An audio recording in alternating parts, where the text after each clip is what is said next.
I'm Sherry Byrne. I have worked with people with developmental disabilities since 1982. I was 18. If you're doing the math, I'm 55. I started working in group homes. Just one moment, let me get this up for you.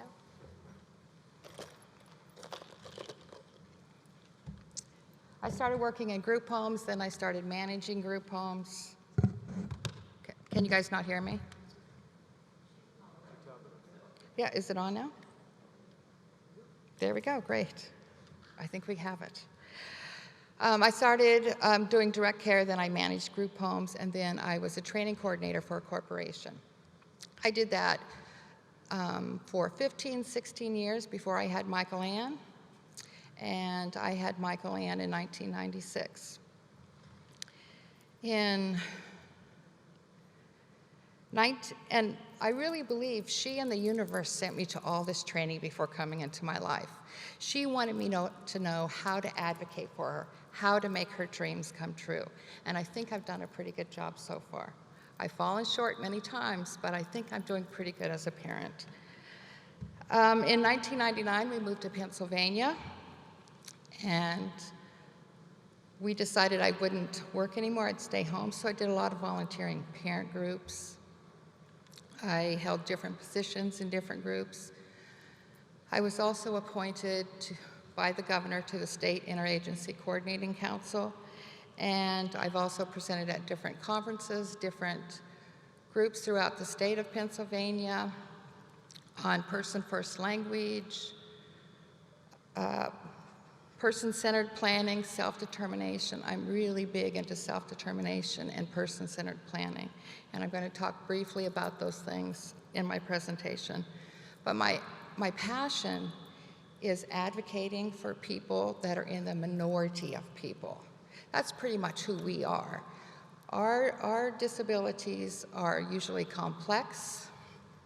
Our disabilities can sometimes have behaviors, but our population is typically left out of those conversations when you go to conferences and things. And so that's where my passion lies. Whoops, let me go back one. So what I'm going to do, I'm going to tell you a little story. And you're going to have a baby. And it's like planning a fabulous vacation to Italy. You buy a bunch of guidebooks and make wonderful plans.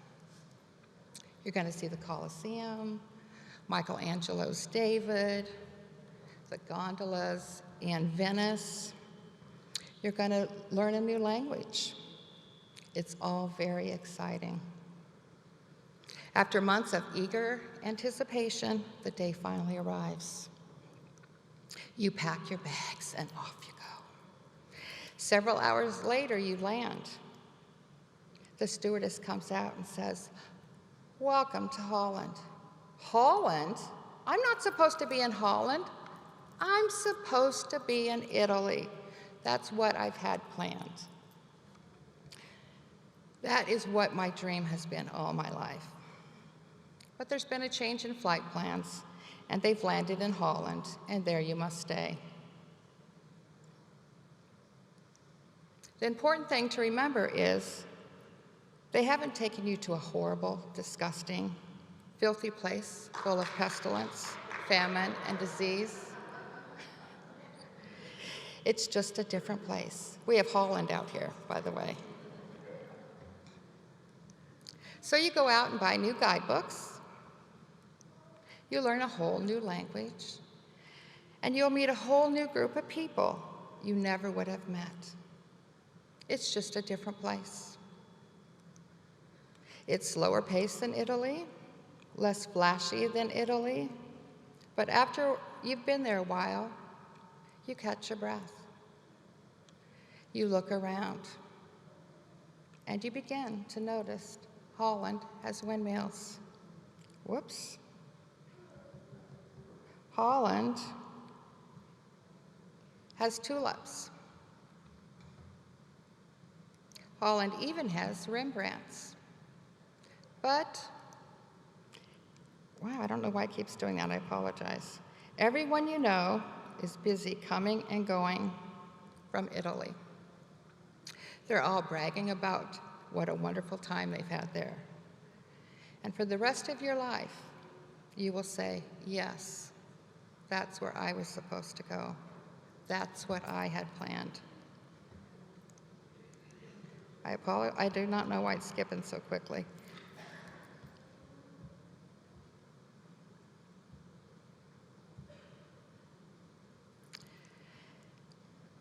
Yes, that's what I had planned. And the pain of that will never, ever go away, because the loss of that dream is a significant loss.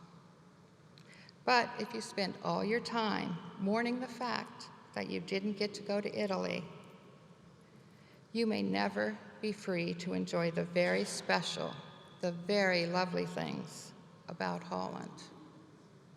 That's an essay by Emily Pearl Kingsley, Welcome to Holland. I love that because it's just a different dream. It's not a bad dream, it's just different. And I'm here to welcome you to Holland.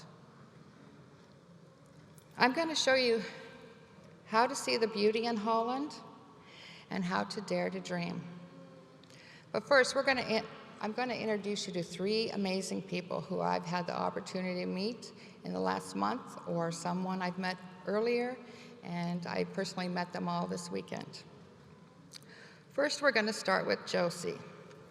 Oh, I got to quit using the clicker. I don't think that's working. First, I'm going to introduce you to Josie. Josie is 14 years old.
Happiness is Josie.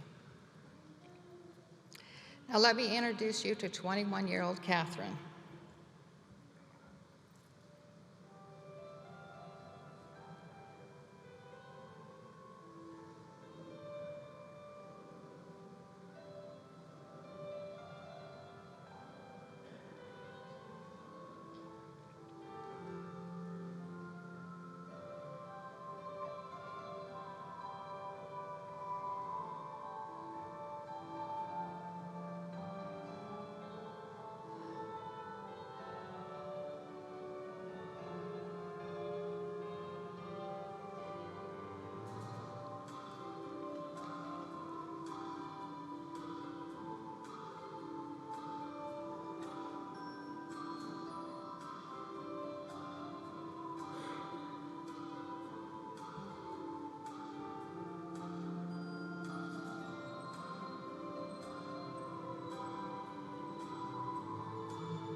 Catherine certainly has a full and exciting life. Don't start crying, because I'm going to start crying over there. Okay.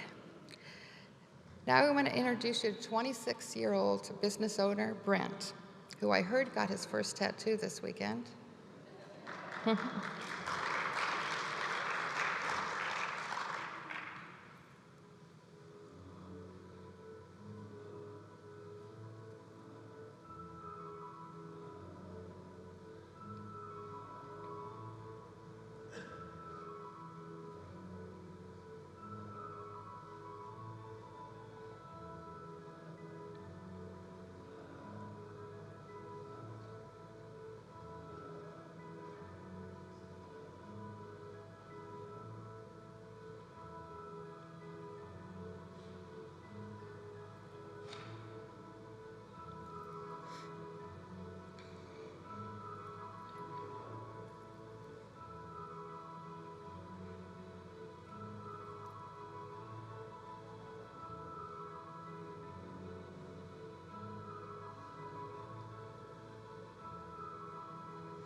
Pachi is the name of his gelato, which means kiss.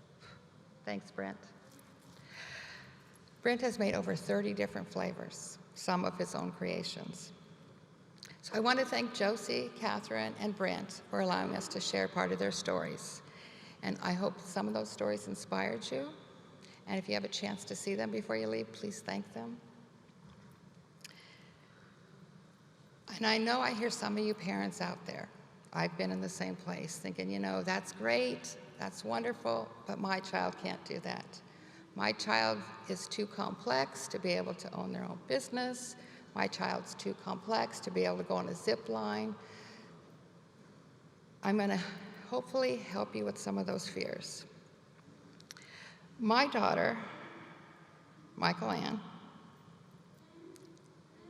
who's talking now because she's very excited I'm going to be talking about her. She doesn't walk. She uses a wheelchair, which needs to be pushed by someone else.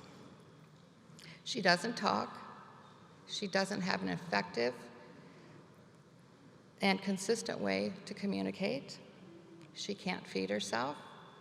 She wears briefs. She's legally blind.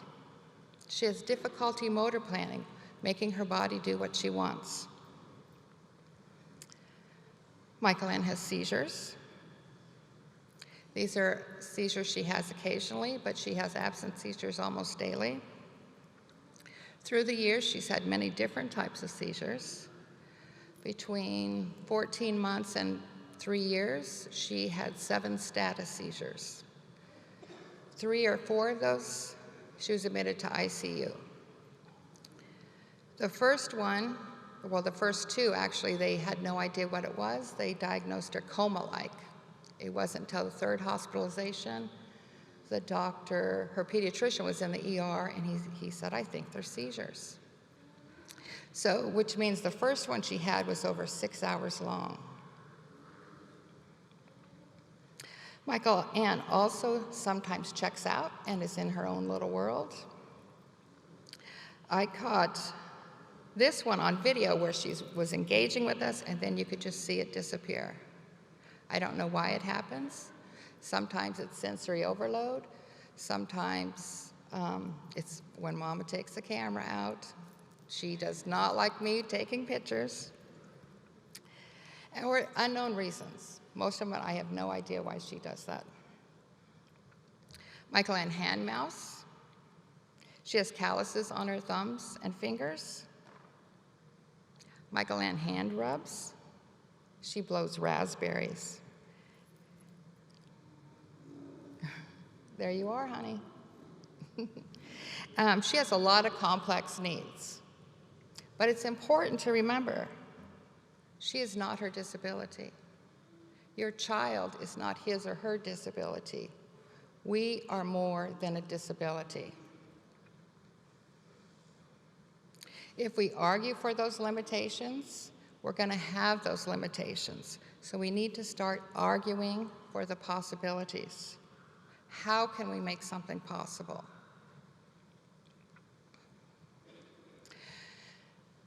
Now I want you to meet Michael Ann again.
Michael Ann is not her disability. Josie is not P-Lan. Catherine is not B-Pan. And Brent is not Pecan. They are dreamers. They are innovators. I want to give you a little bit of history. As I told you before, I am old as dirt. So I worked in the field of developmental disabilities when all we focused on was people's deficits. When we did annual planning, things we looked at were self-help. Those were always our first priority. If somebody didn't know how to brush their teeth, they had a goal to brush their teeth. We started with what was wrong with the person, and that's what we based our goals on. Can you imagine working on the same goal year after year after year after year? You're always on the same goal because you haven't learned to brush your teeth independently. The main reason we'd want to know somebody's likes is so that we could use that as reinforcer to help them achieve their goals. I am a coffee drinker. Don't get in between me and my coffee. But we would restrict people's coffee so that we could use that as a reinforcer. Do you think people were happy back then? I don't think so. Nowadays, what we do is person-centered planning. Person-centered planning empowers the person. It gives them a voice. It looks at what's important to the person. It looks at their strengths and builds off those strengths. Did you know J.K. Rowling, who wrote the Harry Potter books, was extremely disorganized? What if she had to focus on her organization instead of writing? We may never have had Harry Potter. We need to focus on strengths. Some of you sports fans, and I may get the terminology right, but if someone is a great pitcher in baseball, we're not going to be training them to be a catcher. We're going to work on their strengths. We don't have to work on deficits all the time. We want to know what people like and their dislikes. If somebody likes music, I'm going to make sure that music's in their life. I'm going to make sure it's music that they like. I like 80s rock. My daughter likes country. So sometimes we have a bit of a conflict. When Michael Ann was, I think she was probably 3 or 4, I wanted to get her evaluated for music therapy. And we took her to the therapist. And my husband and I at the time were in a room, and we could see through this one-way glass. And Michael Ann has motor apraxia. You know, she can't get her body to do what she wants. So touching things was a big issue for her. And she was walking around this room. There was instruments all through this room. And she was walking around this room. And she would go up to an instrument and touch the instrument. This was huge, huge. So if we're focusing on people's likes, let's try and get that into their life to have it more fulfilled. People's wants and dreams are very important in person-centered planning. We want to know what those are so that we're helping them get to where they want to be. I think it's important to know where we came from and where we're at, not only so that we learn from it, so we don't repeat some of those things. People were not always happy when we only worked on deficits. People were hurting themselves. People were hurting other people. A lot of property damage. I did a lot of restraining back in the day. But when we started doing person-centered planning, people changed. I remember when we first started it,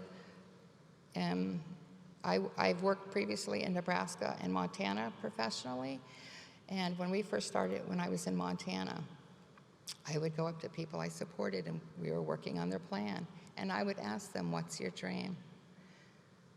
They had no idea what a dream was. No idea. Can you imagine going through your life? This person probably was in her 50s, 60s at the time, had no idea what a dream was. And I had to say, well, what do you want to do? Where do you want to live? What kinds of things do you want in your life? She had no idea how to ask or dream for anything.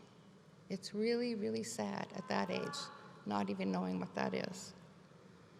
So we need to make sure that we're teaching our kids to dream. So how do we start empowering somebody? Dignity and respect. We need to start there. Treat the person as a capable human being. The person needs to know they matter, they are important. If a person needs assistance with something, are you respectful? Are you treating that person with dignity and respect? Let's say you're helping somebody eat. Are you helping them at a pace that's good for them, or are you just trying to get through it to get through this chore that you may think you have? Make sure you're doing it at a respectful level. Are you wiping their face, or are you leaving food on their face? That's a big pet peeve of mine. I always say, wipe her face, wipe her face. If somebody uses a wheelchair and that needs to be pushed by somebody else, if you're in the store, does that person facing that item you're looking for too, or are they sort of off to the side while you're doing your stuff? Make sure the person's in there with you. When you're talking, are you including that person in a conversation? If you're sitting at a table with a bunch of people, and let's say I'm sitting at a table with Michael Ann, am I including her in that conversation? Be respectful.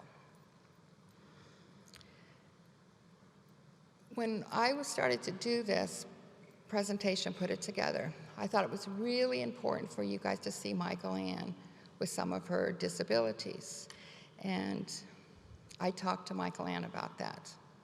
She wasn't very comfortable with it at the very beginning, and I explained why I thought it was important to share those things with you. And then I presented it a lot in front of her so she'd be a little more comfortable. I try to be respectful of those things. I changed some wording because she was uncomfortable with some of the words I used. So I hope I did her justice, and she's good. I found this quote on Facebook, and I love this. Speak to your children as if they are the wisest, kindest, most beautiful and magical humans on the earth. For what they believe is what they will become. We need to watch what we're talking about in front of our children. We don't want our children thinking they're not good enough. We don't want them to think that you don't think they're good enough, or that they'll only be good enough if they're fixed. It's really important we watch our language. They pick it up. Listen to what you're saying. We need to assume our kids understand what we're saying. Presume competence. A person has the ability to think, learn, and understand, even if you don't see evidence of that.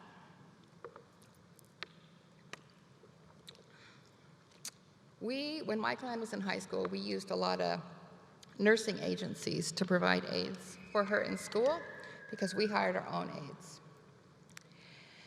And we would do lots of meet and greets. Have you guys done meet and greets where you had agencies come over or people that are going to support your person and you meet that person? Not very often would those people talk to Michael Ann. Maybe, if I was lucky, they would say hi, and that's it. And I really try and include Michael Ann in conversations. Michael Ann, let's tell him about this, or do you want to tell him about this? But they still never directed any conversation to Michael Ann. I would tell the agencies before they send people over, tell them to talk to Michael Ann. They still would not talk to her. So if they're not doing it in front of me, what are they going to be doing when they're supporting her when I'm not around? People do not see people who are nonverbal as competent a lot of the times. When she started high school in 9th grade, she was in a multiple disabilities classroom. So there was no more than 8 kids. All had very complex needs. Blue's Clues played on the TV in the corner pretty much all day long. The books in the room were all preschool, early education books. The books they read to the kids were those books. Michael Ann was not thought of as competent in that room. None of those kids were. It took me 2 years to get Blue's Clues off that big TV.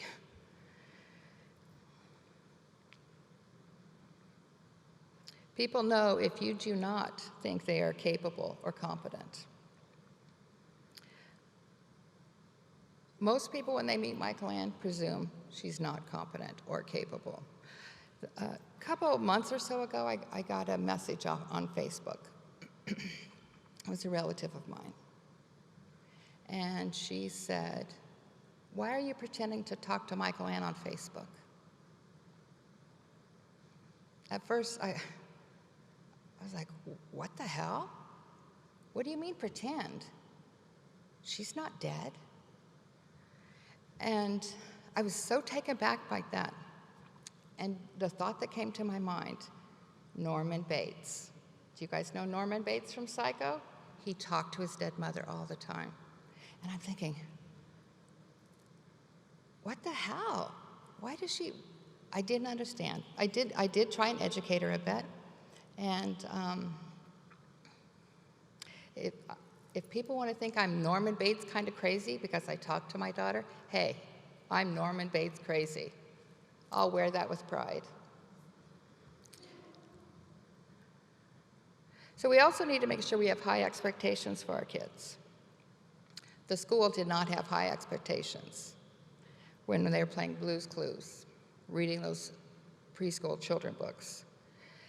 Set your expectations high, but realistic. When Michael Ann turned 21, this party went on for days. She was the oldest, so she was the only one that could drink, so it wasn't an alcohol kind of party. But we came up with 21 things to do. One of those things that we came up with was driving a van, test driving a van that all her friends could fit in. Michael Ann is not able to drive, but she was able to go to the dealership and ask them to test drive a van that all her friends could fit in. And so we did that, and I drove. So set expectations high, but make sure they're realistic. There are times I've underestimated Michael Ann, and when I think back about some of those times, it really breaks my heart. When she started 11th grade, and I'm going to tell you a little bit about that story later, but when she started 11th grade, she and her aide were talking to me about social media, getting social media accounts for Michael Ann. And I'm just like, no, I don't think so. I just don't think she's going to get very much out of it. You know, I just don't. What is she going to get out of there? What is she going to do? So I said no. They would ask me often. You remember? So they would ask me often, hey, can we get the Facebook account? We want Instagram. That's what all the kids are doing. And I'm like, yeah, but I don't know, Michael Ann, I don't know. I mean, this went on for months. Finally, I said yes. Michael Ann started laughing, and she started giggling, and she was smiling, and she was bouncing up in her chair. She was so excited to get the social media. At the time, it broke my heart. It still breaks my heart. To know something that she really was interested in, I did not pick that up. So I let them do the social media.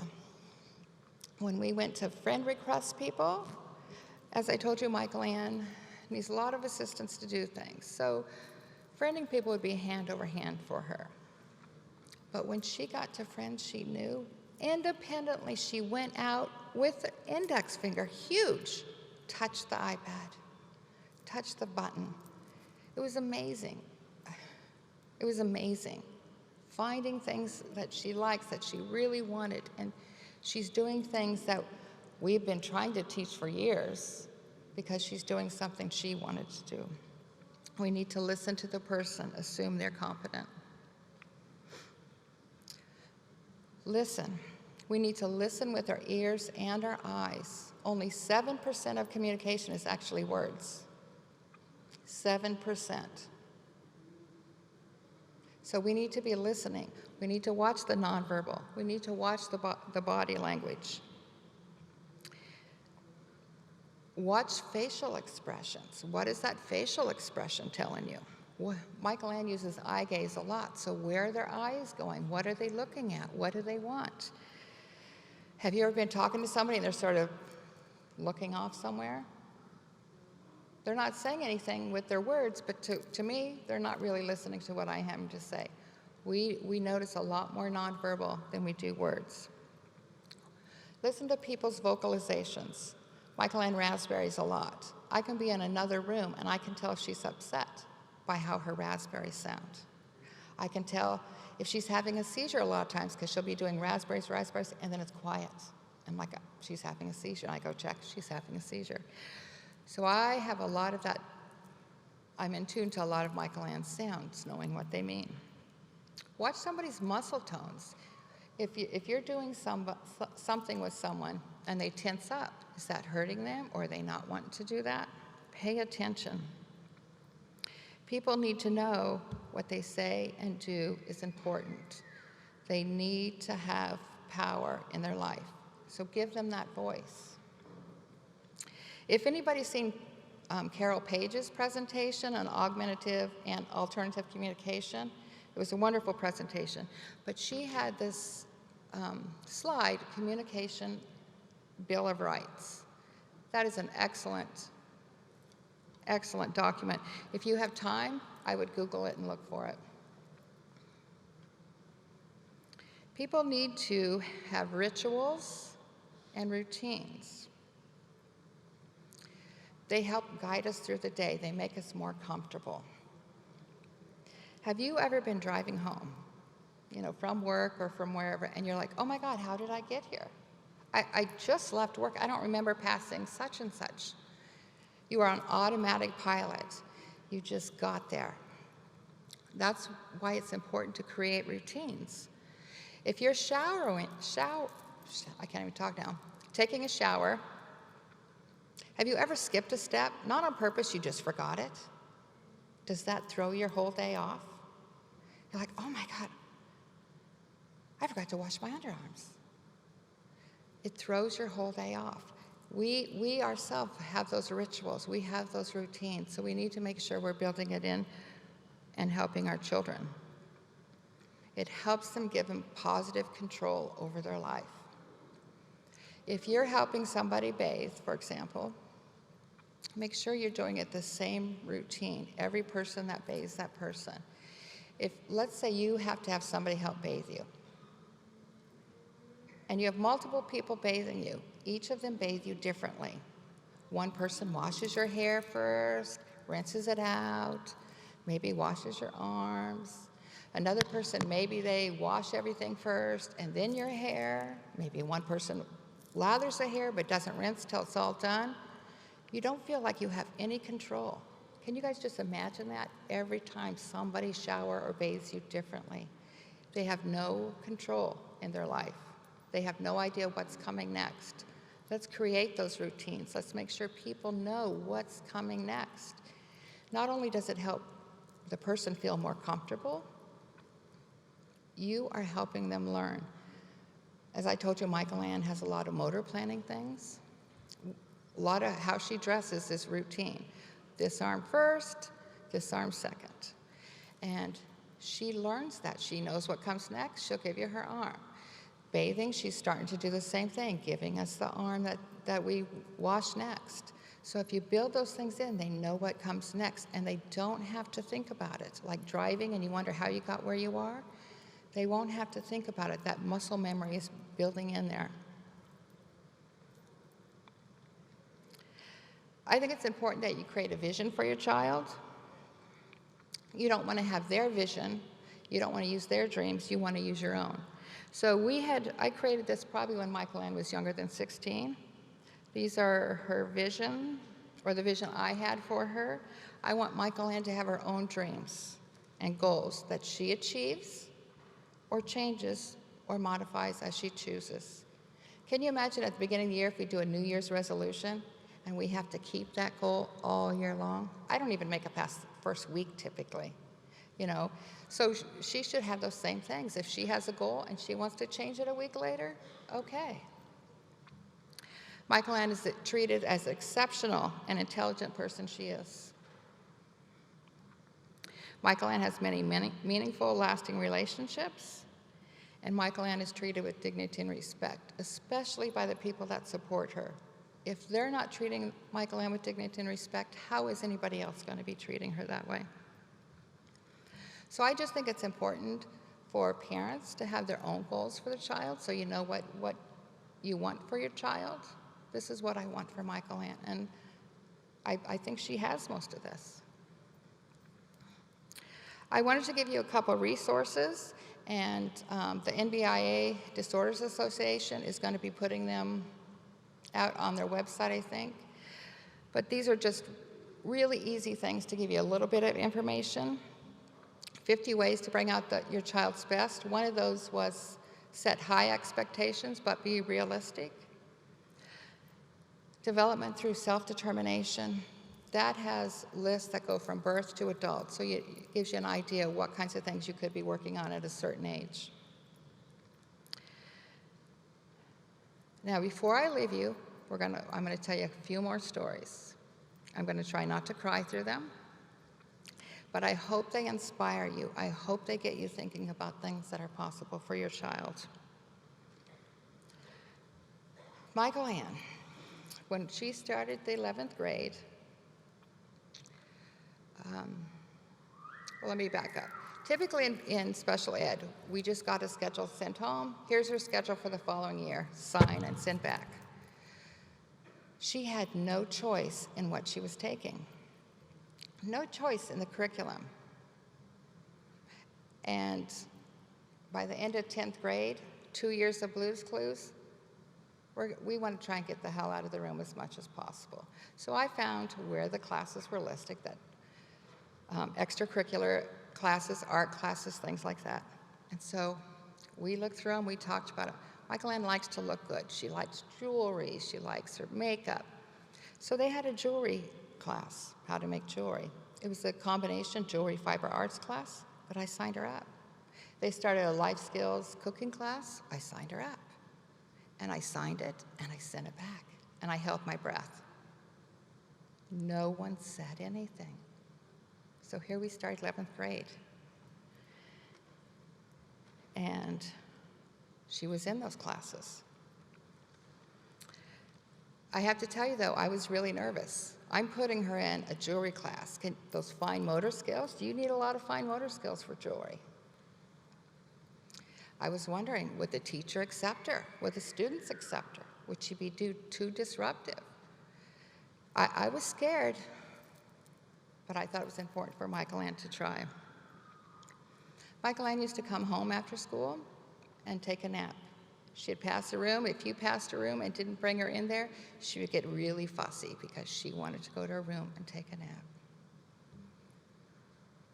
So her 11th grade, I think it was probably the first week. It was no later than the second week. Michael Ann was different. She didn't want to go to her room, take a nap. I'm going to try not to cry. She wanted to tell me what was happening in jewelry class. She was so excited. She was so attentive. They would show me her assignments and what they were learning, and some of the homework that she had and how we had to do that. She was so excited. She was leaning forward. She was smiling. She was looking at those assignments. She was so excited. She had the best art teacher, the best. She expected the same kind of craftsmanship from Michael Ann as any other student. She was not a token student in that classroom. That was one of my fears. She'd be that token special ed student sitting back in the corner. It was not that way at all. This teacher was fabulous. She had no special education background, but she was the best teacher Michael Ann ever had. When they talked about jewelry, she would include Michael Ann in the conversation. Michael Ann, tell me about your piece of jewelry. She wouldn't ask the age, she would always ask Michael Ann. When they critiqued jewelry, they all went around. The teacher had this table in front of her, and they'd all go around this table. Michael Ann has a wheelchair. I've seen many times teachers say, oh, don't worry, she can sit back there. She wasn't included when that happened, but not this teacher. Michael Ann, come right up here, I have a place right for you. And she does it so naturally. Michael Ann has a vision impairment. So the teacher always had her sit by her. And when they critique jewelry, because they look at the pieces the kids made, she would just sort of gradually show Michael Ann like this. It didn't even look like an accommodation. It was amazing. This was an amazing class. Fiber arts, on the other hand, Michael Ann did not like fiber arts. These are a couple of the pieces she made, and the teacher would display them in her display case outside the classroom. Michael Ann was thrilled every time. I was at school a lot.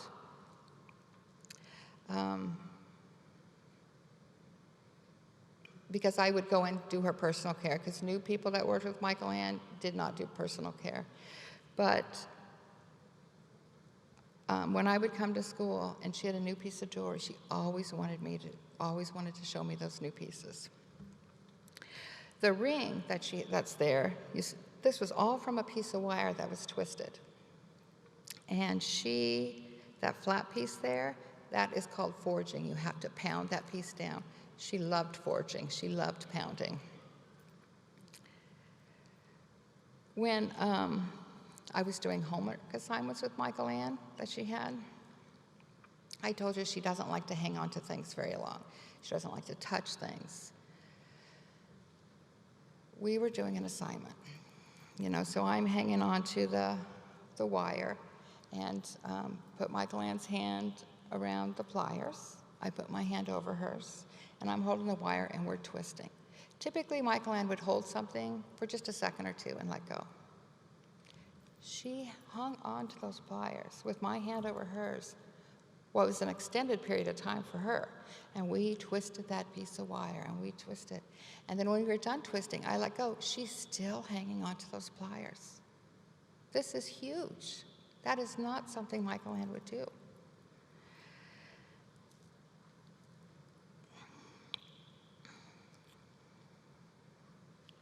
I think one thing we need to do is redefine adaptations. We don't tell somebody that uses a wheelchair that maybe needs to be pushed by someone else, you didn't really get from point A to point B. Either the wheelchair got you, or the person that pushed you got you there. We don't say that because the person got from point A to point B. So I think we need to start looking at physical, hand-over-hand accommodations as an accommodation. It gets frustrating when people say, well, she didn't really do it, the aide did it. If people need physical assistance, let that be an accommodation.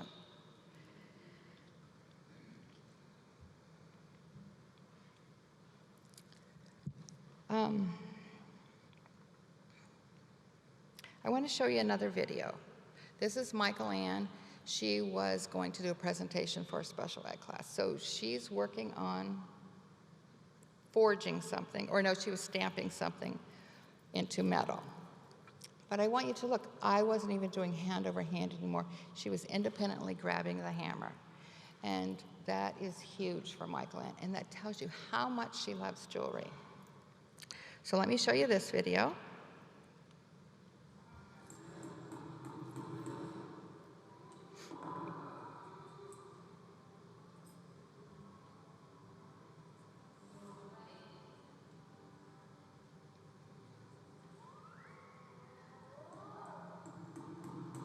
This is huge for her.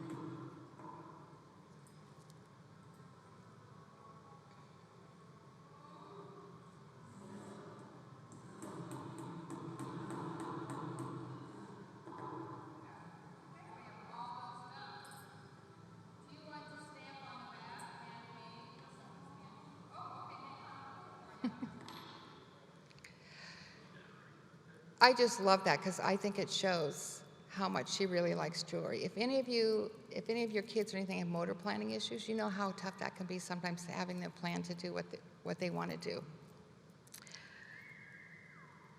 I want to tell you a little bit about how Michael Ann creates jewelry, because how did she create that ring? How did she create some of that stuff? Well, what they do, this teacher was just amazing. But Michael Ann had a fabulous aide at this time. But they would go through Pinterest. They would look at different things. The aide would ask Michael Ann, what do you think about this one? What do you think about this one? Michael Ann would decide either through eye gaze, smiling, pieces she liked. But then you have to redesign them and make them your own. You cannot use the pieces you find because that would be stealing. So they had to redesign. The aide would sketch the piece out on the paper, but you would always get Michael Ann's input. What does this look like? Do you want to use a bead here? What color bead do you want to use? So that is how Michael Ann creates her jewelry, trying to figure out what she wants to do, what she's going to make.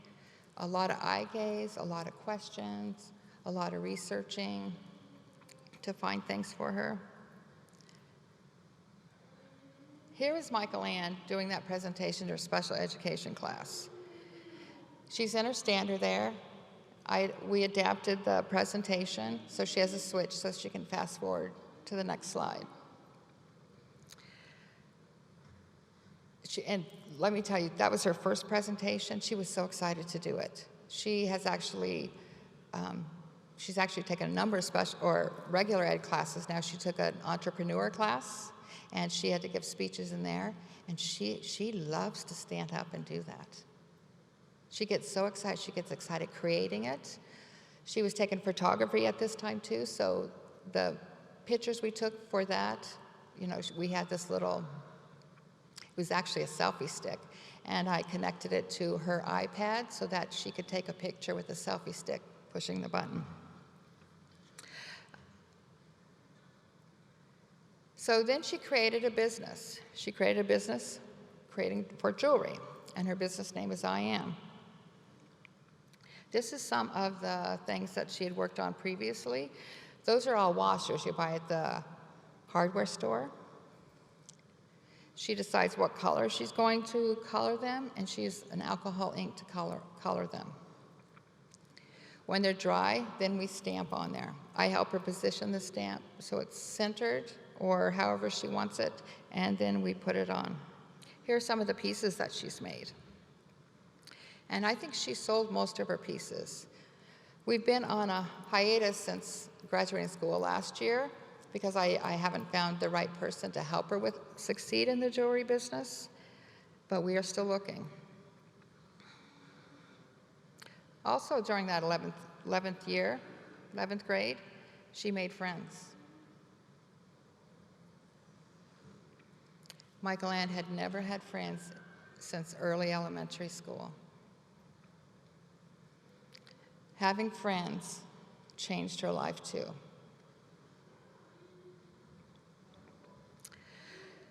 So these 3 friends she made, and the 2 on the right, Emily and Mackenzie, they're still her friends. They still talk to her.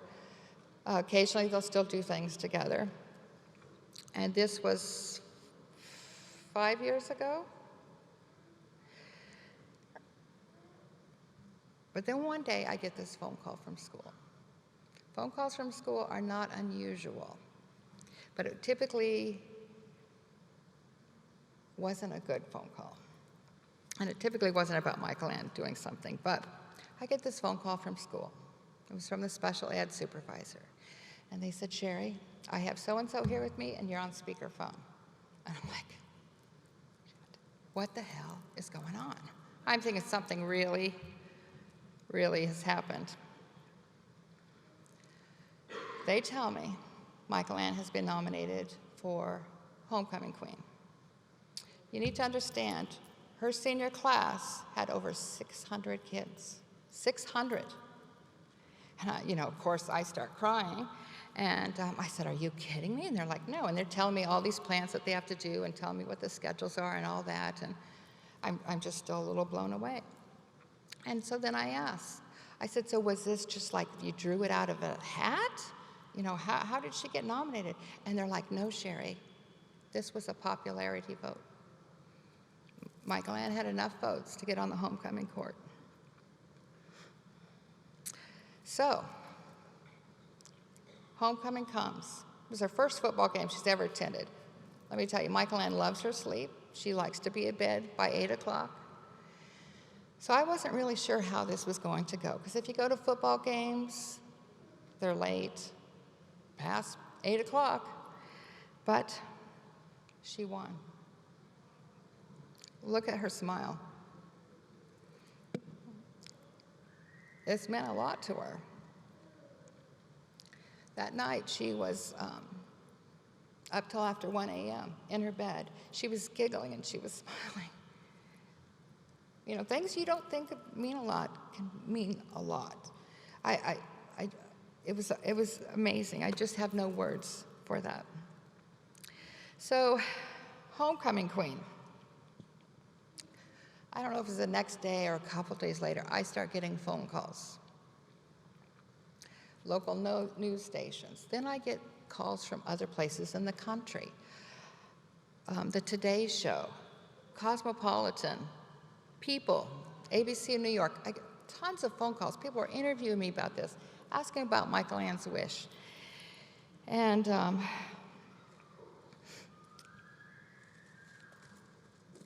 it was amazing. If you search Michael Ann's name on the internet now, you would have pages and pages of articles that were done, stories that were done. The middle person is Emily. We seen her in the picture that I first showed you with the other two friends. Emily asked Michael Ann to homecoming. She had this big sign, and it was amazing. So they went to homecoming together. Well, once you become homecoming queen, I did not know this, you then can apply to be America's homecoming queen. You have to work your way up, though. You have to go to state, win that before you go to America's. So we applied, and Michael Ann was chosen to compete in Pennsylvania's homecoming queen. Here she is with her friend Sierra. Sierra went with us to Lancaster to compete. I talked to America's homecoming queen prior to the pageant and asked, is it possible we could get the interview questions ahead of time so that we could ask Michael Ann what the questions were and then help her program them so that she can answer them through a switch. There was a gown segment. It was amazing. Do you see the smile on her face? She was so happy. She loved this.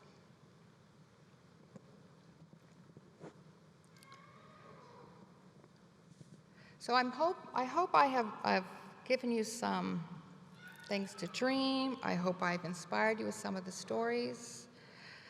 I want you to start dreaming about other possibilities, big possibilities. What could really happen? Some of those dreams you thought that could have happened in Italy, well, I'm here to tell you they can happen in Holland too. Thank you.